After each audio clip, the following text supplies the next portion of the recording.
ইফতারে প্রতিদিন একই জিনিস খেতে খেতে আসলে সবসময় ভালো লাগে না। তো ভাজা পোড়া তো সবসময় খেলে আসলে পেটে গ্যাসও হয়ে যায়, যার জন্য আসলে ভাজা পোড়ার পাশাপাশি একটু যদি অন্যরকম খাবার থাকে সেটা কিন্তু আরও বেশি ভালো। তো আমি কিন্তু প্রায় সময় এটা সেটা করে থাকি, তো সবসময় ভাজা পোড়া আসলে খাই না। তো আজকে একটু খিচুড়ি রান্না করছি। তো খিচুড়ি রান্নার ফাঁকে আবার দেখা যায় বাজার থেকে মুরগি পাঠিয়েছে।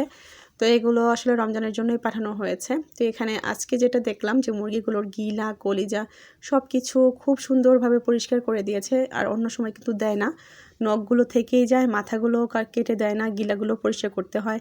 তো আজকে একদম ফ্রেশ সুন্দর করে দিয়েছে। তো যাই হোক, এদিক দিয়ে একটু গরুর গোশত কেটে নিয়েছি, একদমই ছোট ছোট করে কেটে নিয়েছি, কারণ খিচুড়িতে যেহেতু সবজি দিয়ে রান্না করব একদম ছোট করে কাটলেই ভালো লাগে। এখানে কিছু সবজি নিয়েছি, এগুলো সিম, তারপর একটু গাজর, আলু, মিষ্টি কুমড়া না দিলে আসলে ভালোই লাগে না খিচুড়ি। তো এখানে নিয়েছি সরিষার তেল, আর সরিষার তেলের মধ্যে একটু তেজপাতা, দারচিনি সব কিছু দিয়ে তারপর কিন্তু ভালোভাবে একটু ভেজে নিচ্ছি। অন্য সময় দেখা যায় সবজি খিচুড়িতে আমি পরে বাগার দিই বা ফোড়ন দিই, তো এটা যেহেতু একদম কষিয়ে বসিয়ে দিচ্ছি, তো তার জন্য পরে আর এটা করব না। তার জন্য মশলাটাকে এখানে খুব ভালোভাবে কিন্তু আমি কষিয়ে নেব।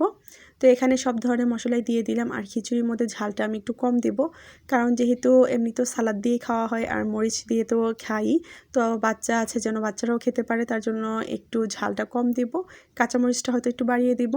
তো এখানে গোশতটাকে প্রথমে একটু কষিয়ে নিচ্ছি খুব ভালোভাবে, আর গোশতটা কষিয়ে নেওয়া হয়ে গেছে। এরপর একটু মটরশুঁটি দিয়ে দিলাম, সেই সাথে যে সবজিগুলো কেটে রেখেছি সব সবজি একসাথে দিয়ে দিলাম, কারণ সবগুলো সবজি কিন্তু মোটামুটি একই সময় লাগবে সেদ্ধ হতে। আলুগুলো তো আগের মতো না, আলুগুলো কিন্তু খুব তাড়াতাড়ি সেদ্ধ হয়ে যায় যেহেতু নতুন আলু। তো সবজি টবজি সব কিছু একটু সেদ্ধ করে নিচ্ছি, সেই সাথে একটু মুগ ডাল দিয়ে দিলাম, আর মুগ ডালটা কিন্তু একটু ভেজে দিয়েছি। তো ভেজে দিলে খুব সুন্দর একটা ঘ্রাণ আসে, যার জন্য ভেজেই দেওয়া। আর এইখানে আমি পোলার চালের সাথে নিয়েছি মুসুরির ডাল আর খেসারি ডাল, এই দুইটা নিয়ে এই তিনটা জিনিস আমি কিন্তু একসাথে পানি দিয়ে একটু ভিজিয়ে রাখবো আধা ঘন্টার জন্য। এতে করে হবে কি, যে ভুনা খিচুড়িটা রান্না করব সেটা কিন্তু খুব ভালো ঝরঝরে হবে, আর সেই সাথে ডালগুলো একটু সুন্দর ফুলে উঠবে। তো এখানে ডাল চাল দিয়ে তারপর কিন্তু এখানে একটু টমেটো দিয়েছি। আর পোলার চাল দিয়ে রান্না করার জন্য কিন্তু ওই খিচুড়িটাও খুব সুন্দর স্মেল বের হয়। আর সেই সাথে দেখতে পাচ্ছেন সব কিছু একটু ভালোভাবে কষিয়ে আমি ঝোলটাও দিয়ে দিলাম। তো ঝোল দিয়ে তারপর এই যে আমি চুলার আঁচটা বাড়িয়ে দিচ্ছি। তো এখানে কিছু কাঁচামরিচ দিয়ে দিলাম, সেই সাথে লাস্ট পর্যায়ে একটু জিরের ফাঁকিও দিয়ে দিলাম। তো খিচুড়িটা কিন্তু একদম খুব সুন্দরভাবে হয়ে গেছে, মাখা মাখা, একটু গাছের ধনিয়া পাতাও দিয়ে দিলাম। তো এই তো দেখা যায় সবজি দিয়ে খিচুড়ি রান্না করতে কিন্তু খুব সময় লাগে না, আর এটা কিন্তু খেতেও ভালো লাগে। আমি কিন্তু একটু মাখা মাখা করেছি, কারণ এই সবজি খিচুড়িটা এইভাবে খেতে আমার কাছে ভালো লাগে, আর এমনিতেও সব কিছু একটু ঝরঝরে আছে। তো যাই হোক, খিচুড়িটা খেয়ে সবাই অনেক প্রশংসা করেছে, আর যেহেতু সারাদিন রোজার পর এরকম খাবারই কিন্তু একটু ভালো লাগে।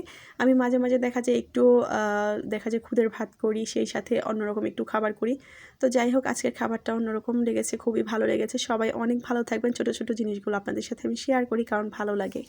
তো যাই হোক, আজকে আর কথা বাড়াচ্ছি না, নতুন ভিডিও দেখার আমন্ত্রণ রইল। আল্লাহ হাফিজ।